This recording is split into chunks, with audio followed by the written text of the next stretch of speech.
छत्तीसगढ़ स्वाभिमान मंच के स्थापना दिवस के मौका में 90 सीट में प्रत्याशी खड़े के हुई चर्चा।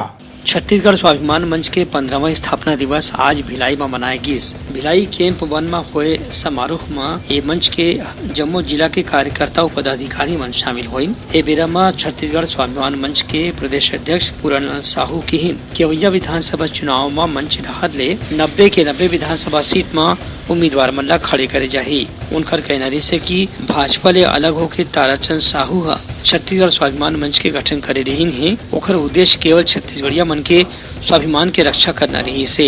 ये मौका में पार्टी के प्रचार प्रसार और अवैया विधानसभा चुनाव के प्रत्याशी चयन के बारे में भी विचार करेगी। ब्यूरो रिपोर्ट उतलंघा न्यूज। सोर संदेश द बज़ उतलंघा के खबर चारों मुड़ा है नजर। छत्तीसगढ़ी और अंग्रेजी भाषा में खबर बर रहो बेसबर।